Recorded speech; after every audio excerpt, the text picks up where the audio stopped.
My name is Marie Bennett, and 3 years ago, if you had told me I would walk away from a $100 million deal while half of Silicon Valley argued about my decision, I would have laughed in your face. Back then, I was a founder running on caffeine, stubbornness, and the irrational belief that a small team could beat giants. What I didn't know was that the biggest threat to my company wouldn't come from competitors. It would come from someone sitting right beside me. I started my company from a cramped apartment with my best friend, Amanda Collins. We were building software that helped logistics companies predict supply chain disruptions before they happened. It wasn't glamorous, but it worked. Every week we gained another customer, another referral, another tiny sign that we were onto something valuable. The breakthrough came when Patrick O'Neill, a venture capitalist with an impressive network, introduced us to several major corporations. Suddenly, executives who would never have answered my emails were taking meetings. Investors started calling. Industry blogs mentioned our platform. For the first time, I felt like success wasn't just a fantasy. That was also when John Whitaker entered the picture. John had a Harvard MBA, a resume full of prestigious consulting firms, and the kind of confidence that made people assume he was right before he even opened his mouth. Patrick recommended him as an advisor. He knows how to scale companies, Patrick told me. You need someone like him in the room. At first, John seemed perfect. He arrived with spreadsheets, strategies, and introductions. He talked about market penetration, enterprise growth, and acquisition opportunities.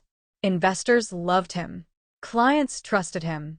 Even Amanda admitted he brought credibility we didn't yet have. But there was something about him that bothered me. Every conversation somehow became about his achievements. Every success became his contribution.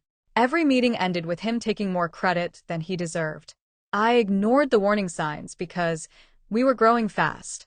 6 months later, we received an invitation that changed everything. A consortium of international logistics companies wanted to evaluate our platform.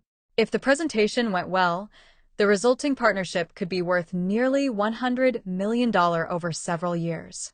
It was the opportunity founders dream about. I spent weeks preparing. Amanda handled technical validation. Our lead engineer, Derek Harris, refined the platform. I rehearsed presentations until I could practically deliver them in my sleep. Every graph, every demonstration, every slide had been tested repeatedly. John inserted himself into the process. I should lead part of the demo, he suggested. No, I replied. This is our product. Ill-present. He smiled politely. Of course. But his disappointment was obvious. As the presentation date approached, his behavior became increasingly strange. He requested access to materials he didn't need. He insisted on joining confidential strategy calls. He asked detailed questions about features he had previously ignored. Amanda noticed it too. You trust him? She asked one evening. Not completely, I admitted. Then why is he still here? I didn't have a good answer. The morning before the presentation, I arrived at our office early. The building was quiet. Most of the team wouldn't arrive for another hour. As I walked past the conference room, I heard voices. John was inside. I recognized another voice through the partially closed door. It belonged to Stephen Walsh, an executive from a competing firm. I froze. John wasn't supposed to be meeting anyone that morning. Curiosity turned into concern as I listened. We'll see the full demo tomorrow, Stephen said. John laughed. You'll see it today. Every muscle in my body tightened. Stephen continued. And you're sure they don't know? Marie doesn't suspect anything, John replied. The room suddenly felt smaller. I remained silent. Once the consortium sees your version, Stephen said, they'll have a hard time choosing hers. John sounded confident. That's the idea. I stepped away before they could discover me. My hands were shaking. The man we had trusted was feeding information to a competitor. Back at my desk, I called Amanda immediately. She arrived 20 minutes later. When I explained what I heard, she stared at me in disbelief.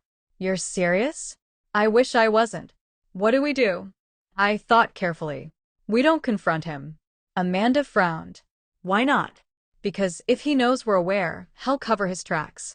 Instead, we started investigating. By midday, Derek had uncovered something alarming. Several confidential documents had been downloaded from shared folders over the previous month. The access logs pointed directly to John. Not only that, but some files had been forwarded externally. The evidence was overwhelming. John wasn't advising us. He was mining our company. I felt sick. Not because of the betrayal itself, because I had invited him inside. I spent that evening staring at my laptop while everyone else prepared for the demo. Anger kept rising inside me. Every late night, every sacrifice, every risk. He had treated all of it like something he could steal. Then I remembered something my father used to say. Never interrupt someone while they're making a mistake. John thought he was winning. Maybe that confidence could become his weakness. The next morning, the consortium's executives arrived. Representatives from Europe, North America, and Asia filled the conference center. The atmosphere was electric. This deal could transform our company. John arrived wearing a custom-tailored suit and his usual arrogant smile. "You ready?" he asked. "Absolutely," I said. He seemed pleased. What he didn't know was that Amanda, Derek, and I had worked throughout the night. Every system credential he possessed had been isolated. Every access permission had been reviewed. Every administrative pathway had been secured. The presentation began. I opened with market data. Amanda followed with technical architecture. Everything went smoothly. Then came the live demonstration. This was the centerpiece, the moment that separated us from everyone else. I invited questions from the audience. Several executives challenged our assumptions. Others asked about scalability. We answered confidently. The room responded positively. Then John stood. My stomach tightened. "Perhaps," he said, smiling toward the audience, "I can provide additional context." He walked toward the stage without permission. I watched executives glance at one another. John connected his laptop to the presentation system. Immediately, I understood his plan. He intended to take over, to position himself as the driving force behind the company, to hijack the demo, exactly as he had rehearsed. He began speaking. "For the last year, I've been heavily involved in developing this platform." That statement alone was a lie. But he kept going. He described features, roadmaps, strategic decisions. He spoke as though the company belonged to him. I looked around the room. Some executives seemed confused. Others appeared impressed. John interpreted their attention as success. He didn't notice Amanda quietly sending a message. Seconds later, Derek executed the final step. John clicked a file. Nothing happened. He clicked again. An error appeared. His smile weakened. He attempted another folder.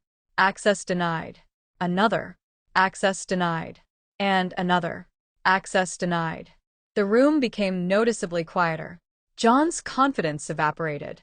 "I'm having a technical issue," he said. I stood. "No, John." Every eye turned toward me. "There isn't a technical issue." Silence. I walked onto the stage. "Your access was removed." His face turned pale. "What?" "Your access was removed." The room seemed frozen. Executives exchanged nervous glances. John laughed awkwardly. "Marie, now isn't the time." "Actually," I interrupted. "It's the perfect time." His expression changed. For the first time, I saw genuine fear. I continued calmly. "Over the past month, confidential company materials were accessed and distributed without authorization. Nobody moved. Yesterday morning, I learned those materials were being shared with competitors." John opened his mouth. I raised a hand. "Please don't insult everyone's intelligence by denying it." The tension became almost unbearable. One executive leaned forward. Another started taking notes. John's face reddened. "You can't prove anything." Amanda stood. "We already did." She displayed activity logs, transfer records, access histories, timelines. The evidence was devastating. The room erupted into whispers. John stared at the screen as though seeing a ghost. "You set me up," he muttered. "No," I replied. "You set yourself up." For several seconds, nobody spoke. Then one consortium representative asked a simple question. "Mr. Whitaker, are these records accurate?" John couldn't answer.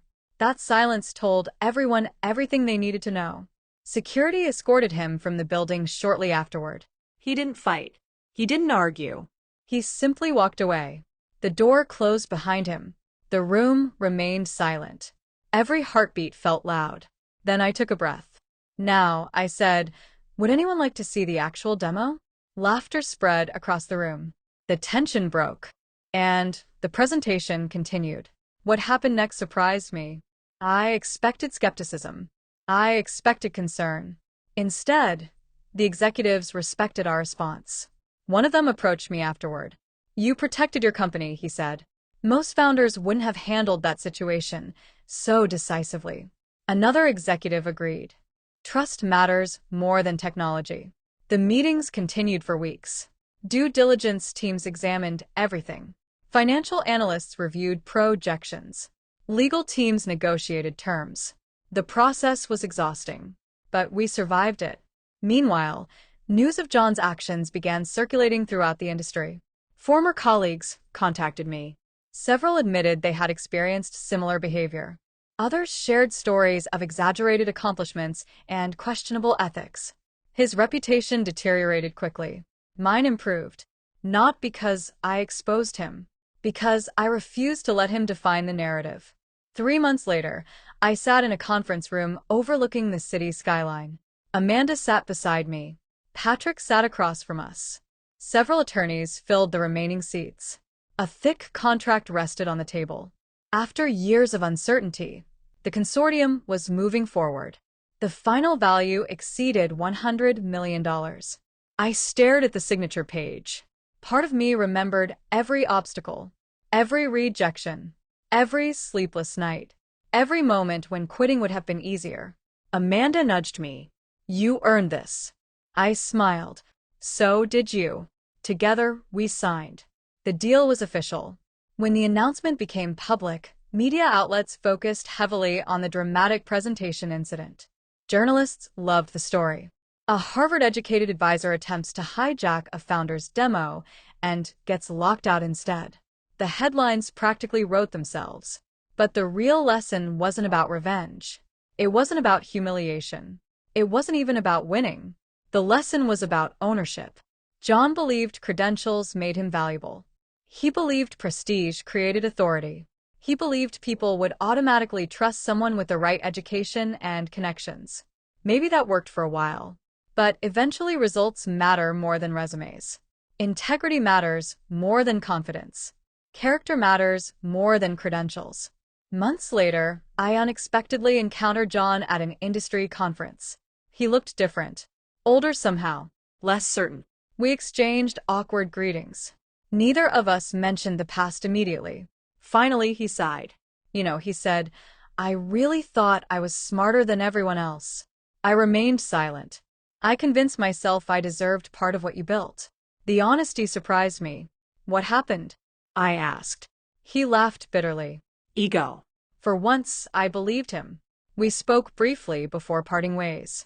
There was no dramatic confrontation. No triumphant speech.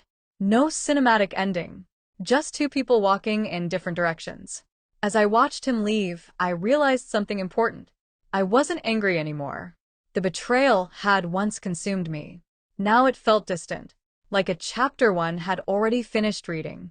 Today, our company serves clients around the world. Amanda oversees operations. Derek leads engineering. Patrick remains an investor. And every new employee hears a version of the same story during onboarding. Not because it's entertaining, because it teaches a valuable lesson. Protect your work. Trust carefully. Verify constantly. And never surrender ownership of something you built. Whenever people ask about the biggest moment of my career, they assume I'll mention the $100 million contract. I usually shake my head. The deal was incredible. But that wasn't the defining moment. The defining moment happened on a stage when someone tried to steal the spotlight, the company, and the future we had worked so hard to create. That was the moment I discovered what leadership actually meant. Leadership wasn't giving presentations. It wasn't raising money. It wasn't signing contracts. Leadership was standing up when it would have been easier to stay silent. Leadership was protecting the people who believed in me. Leadership was refusing to reward betrayal. So yes, a Harvard man hijacked my demo. Or, at least he tried. But when he gambled our future for his own ambition, I did the only thing I could do. I locked him out of the deal, finished the presentation, signed the $100 million contract, and kept moving forward. And that decision changed my life forever.